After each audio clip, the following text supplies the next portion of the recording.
It's time to play Austria. Wait, what's happening to my chin?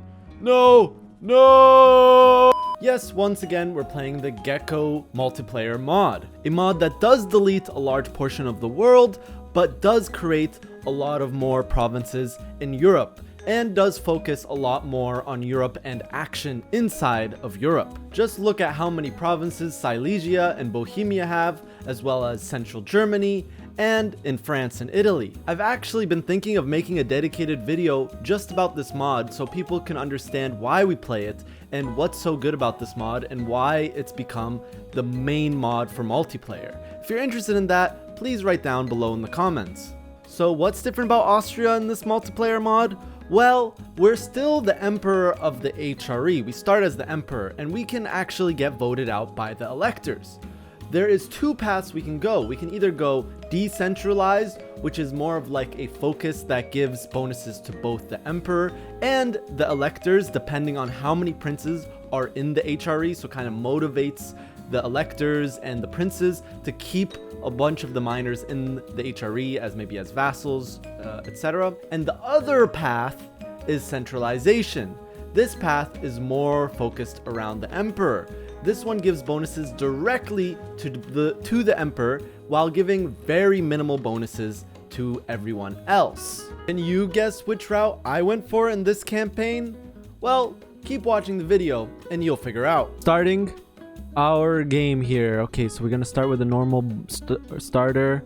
We're gonna do all of our PowerPoints. Okay, this should make all of our states happy. If we dev once, gold mine here once, we can get our 5 crown lands like this, and then we can also get another 5 crown lands by hitting this.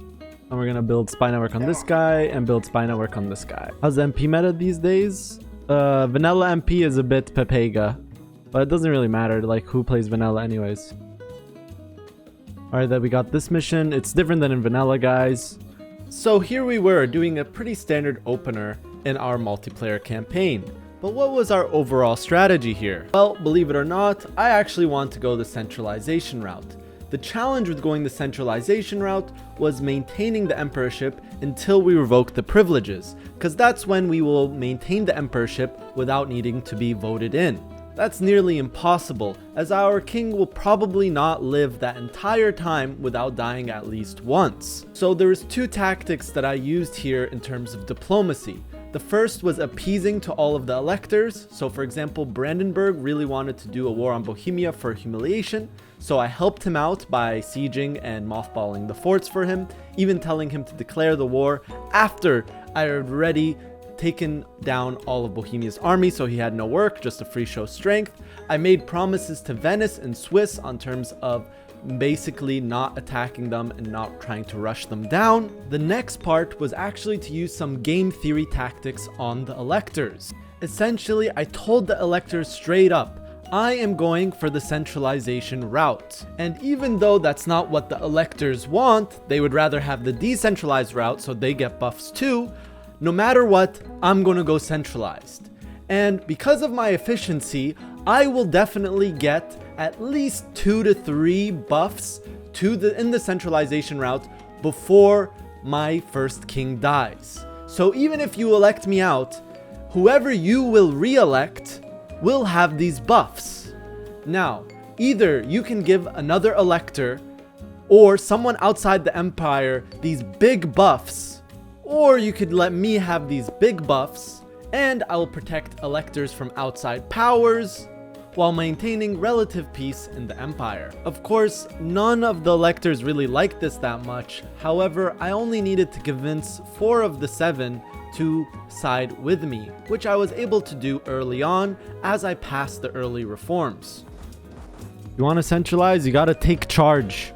And I need this mission. This is 15 Imperial Authority. Wait, oh, thank you, Orali, thank you. I was gonna actually deck. I built 40k troops to deck on you. Okay, this is good actually. Another Imperial Authority, 10. By the way, Imagine guys, if people didn't vote for you. I held them hostage. yeah, he's just gonna ban us all if we don't vote for him. No. That's not how it works, man. We now had a 12-year-old emperor on the throne, which at first was kind of unlucky, But since we got voted in, it was very unlikely that we would get voted out now. So I started getting a little bold. Remember how Hess was the only one opposing me so far? Well, he got a crap ton of aggressive expansion. Big mistake. So me and Brandenburg joined his AI coalition and declared war on him, forcing him to release a bunch of states, giving also a warning to the other electors. If they don't vote for me, I will kill you. But this kind of had an opposite effect, because now Milan was making a coalition to vote me out. Everyone except for Venice and Brandenburg were voting for Hesse to be the emperor.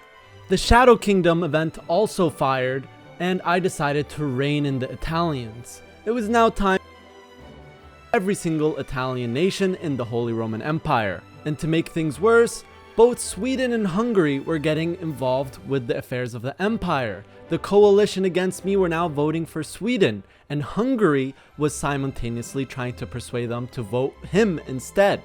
Just remember this. If I get unlucky, this could be really, really f***ing bad. This could be really bad if I get unlucky here. They are needing to blackmail your voters into voting for you. Yeah. A bully emperor. Wait, who did you vote? Yeah, I will actually help Venice and Brandenburg kill the guys that are voting against me. You better switch. Brandenburg, Venice, Hansa. They're the only nations that have my grace. All the other nations in HRE must be destroyed immediately! Immediately! Due to positive relations and protecting the empire, I was able to rein in the Italians, giving me the last reform. We were able to reform and now guaranteed the emperorship. Another key thing to note is that the revoke the privileges does not make everyone my vassal, but it's still incredibly strong because it does not take vassal relation slots for vassals that are princes, meaning I can have an infinite amount of vassals as long as they were European and princes of the HRE. I was now one reform away from getting the last reform, and again, it does not work as in vanilla. It does not just auto-integrate all of the vassals or make me the Holy Roman Empire. We do have a formable, we'll go over that later, but it does give us additional morale. What were we going to do now that we had an incredible strength and guaranteed emperorship, not needing to worry about the electors? Well, the electors who voted against me needed to be punished, as well as those who tried to get the emperorship for themselves. Who's going to be our first target with our newfound strength, chat? Not collecting. And if you're wondering, yes, I'm the bad guy in this scenario.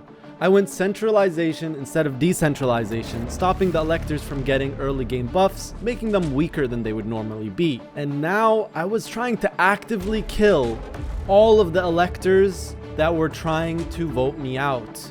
Hesse was being taken care of by Brandenburg, so that meant Swiss was up to me. I was genuinely expecting for the Swiss to get help from at least one other nation. He was politically isolated, and he was now 1v1ing a very powerful emperor.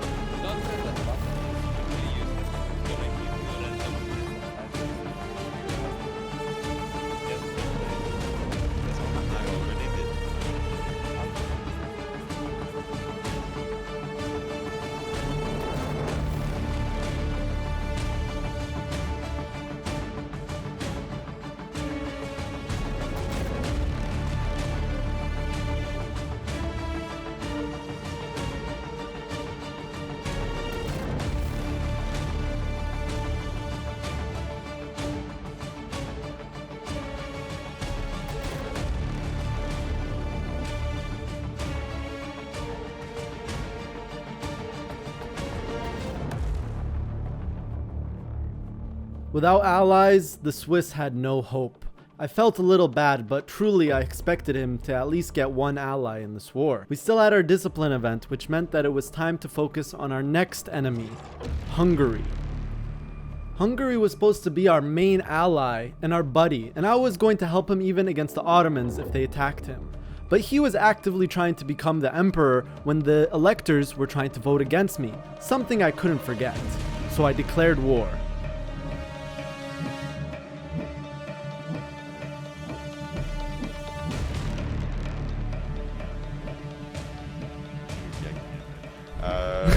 Look at the vassals. Hansa, can you keep Look at the vassals. Look at the vassals, chat.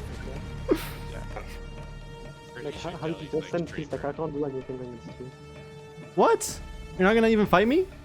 Venice isn't gonna join or something? I'm already fighting Ottomans. Where's the oil? I'm literally dead, bro. Yeah, Dude, he has the same dude. amount of troops that I have. This peace deal is gonna be brutal, dude. Stop, yeah, racist. That's wrong.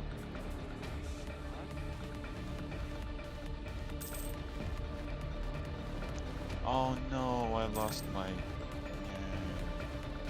Once again, we had won, but at what cost? One thing I don't like about Austria is that their power spike usually happens in the first session of the game. You are one of the strongest players immediately if you do the right moves. However, this kind of translates into bullying a bunch of smaller and weaker powers to make sure that you stay strong as a power in Europe. Sorry, dude, I feel like shit. It's just a game, it's just a game, it's just a game. Oh my god, Habibi.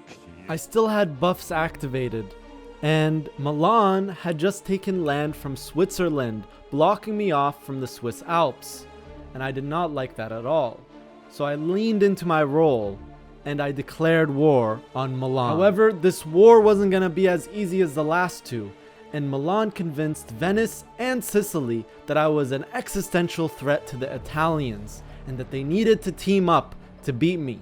And I was now in a 1 versus 3 situation against all of the Italians, sparking the first war of the Italian League.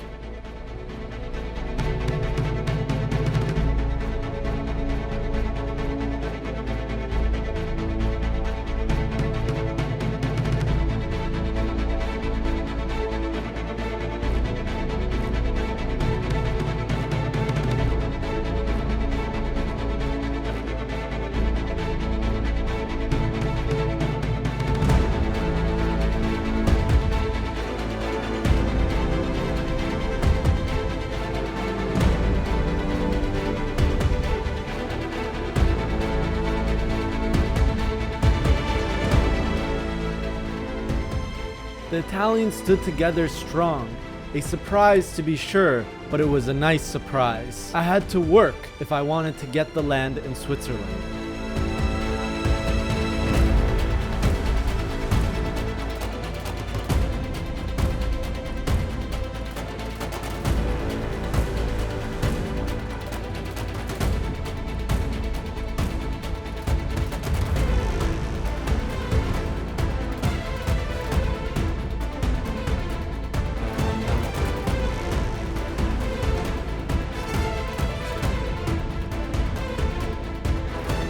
The first two battles did not go in my favor, and I had to commit more and more troops until finally we were able to take a battle in this war.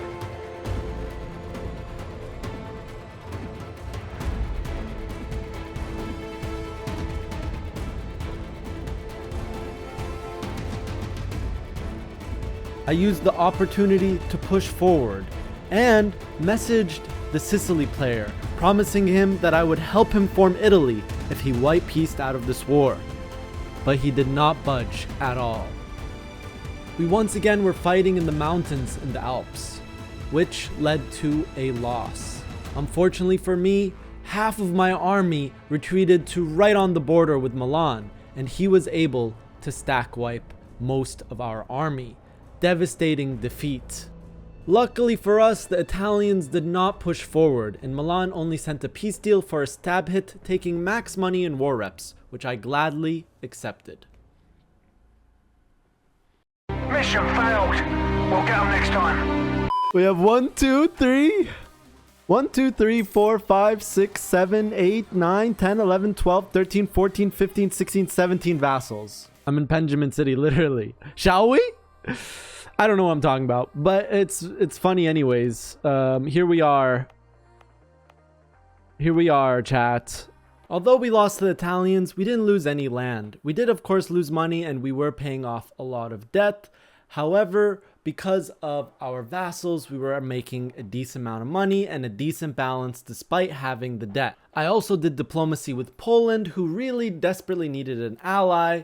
where I would take Silesia from him and I would become his ally. This of course pissed off Crimea, who was trying to end Poland, but I didn't really care. In about 8 years of paying off debt, I was debt-free and I was able to start building up my nation again, since I was kind of taking a pause from building buildings, leaving me a bit behind. But it was fine since our income was relatively high, almost reaching 150. It was time to pop our high income mission and start building farm estates. Yes, farm estates. They're good. Trust me. They're good as long as you built them pre-1515. By the time you have Solder's household, they would already paid their value. Don't forget, manufactories plus value does not include the amount of money that you get from the increased goods in trade. And in 1499, we broke 150 income with a balance of 100 ducats per month. It was time to remobilize our army and prepare for the next big war. Keep in mind that Hungary was still playing despite us taking a big chunk of land from him. And he was our next target. I did know that if I did attack him, it was very likely that at least Venice would join on his side this time. And Milan still had beef with me, so I probably was gonna be in another 1 versus 3. Time for us to go on our destruction, our path of destruction. Yeah. We have 400k troops. They're running at Venice. Go vassals, go! The vassal swarm. As expected, both Milan and Venice joined on the side of Hungary. To make things even worse, Crimea decked on Poland. Since we were already in a 1v3, I couldn't help Poland, which I really felt bad about. At first, I was thinking maybe with my 400k, almost 400k troops, we could maybe win the war fast, then help Poland.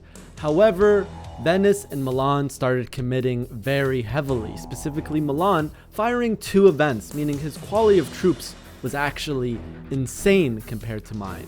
And so began the second war of the Italian League.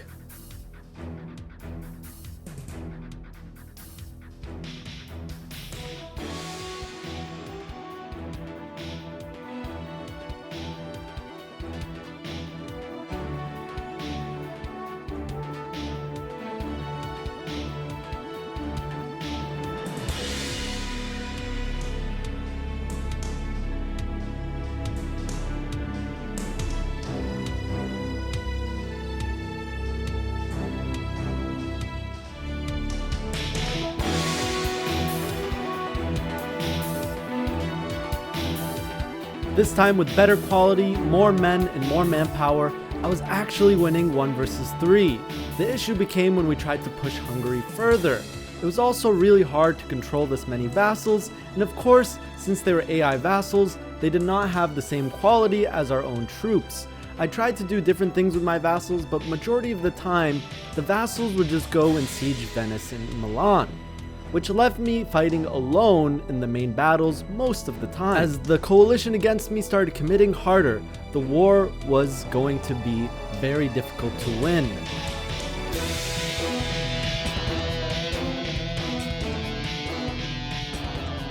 The battles were incredibly close, and even though I was probably committing my max capability here, I was not able to win against their troop count. The worst part is I never really set up a good fort line, meaning after we lost these battles, they were able to siege down my capital, which they were able to do successfully. Oh. What an insane war! I've never experienced something like this. How much debt? I'm at 8,000. Hungary right now is in 20k debt, by the way. I'm about to go in more debt though. And when things started looking pretty bad, Brandenburg decided to join my war, although he said that he was not going to commit that many troops. But even just those 70k troops would completely turn the tide of the war.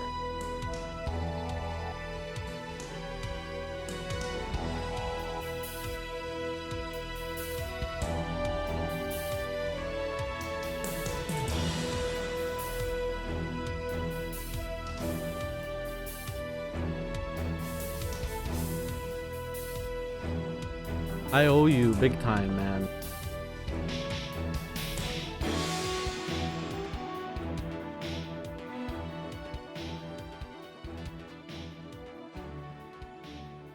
Oh my god, this is too close. We win. We win. We win. Trust, trust, trust, trust, trust. Ah, yes.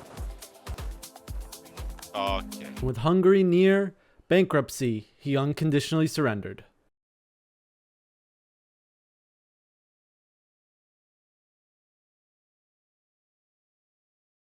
Hey, it's me, Absolute Habibi. Did you know that I'm going to be playing in a 1v1 Hearts of Iron 4 tournament? Yes, in collaboration with Speed 5, I will be playing in a 1v1 tournament casted by Tommy K on both Friday and Saturday on the same week that this video will be released. So, December the 9th and December the 10th, I will be playing in a 1 versus 1 tournament. The tournament starts at 5 a.m. Pacific Standard Time. Come check me out, come root for me. Link down in description and in the pinned comment below. Now back to the video. The Hungary player was finally defeated and now was bankrupt, getting backstabbed by his own allies, Venice and Sicily. We of course released more vassals to add to our swarm. Sadly, our war lasted too long and we couldn't help Poland. But we ended up doing more diplomacy with the Crimean player. Wait, what? Oh no, no, no. One new message request, chat. No! At this point, the world started looking crazy.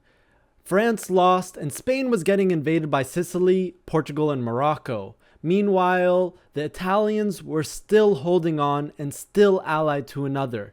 We needed to break this box, or every single time we attacked an Italian, we would be fighting 3 people. What would we do in this situation? It didn't take long for us to pay off our debt from that war, and we were able to clean up more of Hungarian land. Of course, the southern part of Hungary was being cut up by Crimea and by Venice, and Constantinople itself was being held by Crimea. We had 2 possible formables for our nation. The first is the South German Federation, which would take us out of the Holy Roman Empire, which we definitely did not want since the bonuses from being centralized were much better than the buffs of the ideas that we'd get from forming the South German Federation. The second formable was the Habsburg Empire, which required Hungary to be less than 150 dev and required us to own Buda and Pest, as well as the Dalmatia state and the 2 Venice states from Venice, which means it was starting to become time to attack the Italians once again. At this point, it was beyond any doubt that they would stick together and fight me 1 versus 3. Would I get an ally this time? No. I was confident enough that I could beat all 3 in a war, no matter how hard it would be. I did not want any help this time. Alright, this lasts 38, so 5 more years. Truly great crap. With our morale event fired, it was time to declare the war. And we went into this war knowing that either we break the box or we get defeated by it, as this was going to make or break our nation. And the Italians were going to make sure to give us a fight. We set the war goal to the province of Zara, a province separated by our Croatian vassal. This enabled us to fight on 2 fronts very easily. And right from the get-go, the Italians fully committed to this war, and so did we.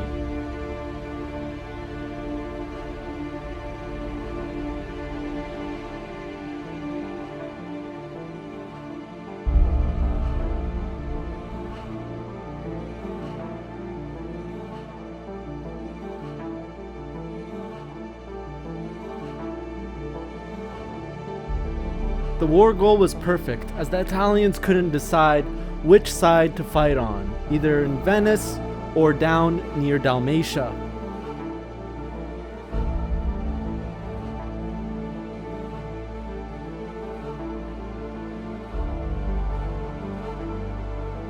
Once again, our vassals kind of just focused on being in areas where our enemies weren't, which in a way gave good intel. Also, they had to actually commit a lot of troops to fight them.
this point, I could have done a stab hit, making Venice get rid of his allies and then doing a truce break. However, Venice was taking a lot of debt, and anything that we learned from the Hungary War was that if Venice bankrupts, his allies will turn on him immediately.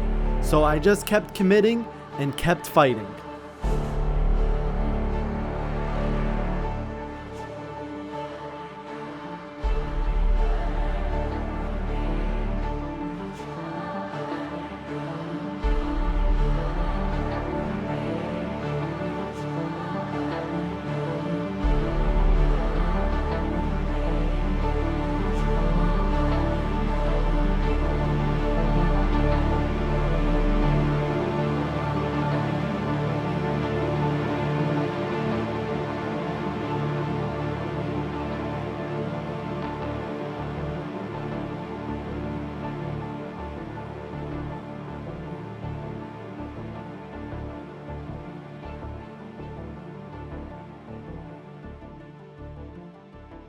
At this point, the war had raged on for 13 years, my longest war so far. However, Venice had started taking corruption.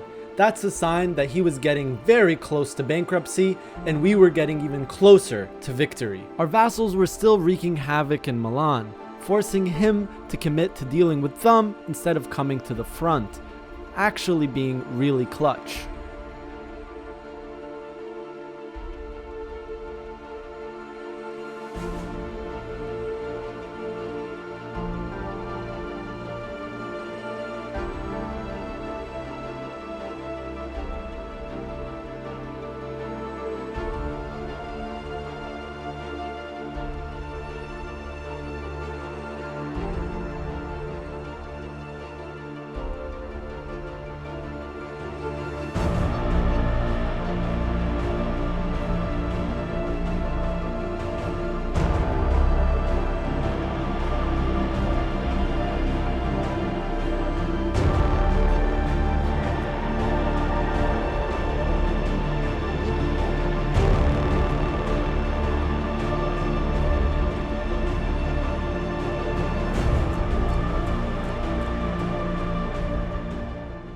And just like that, the box was broken.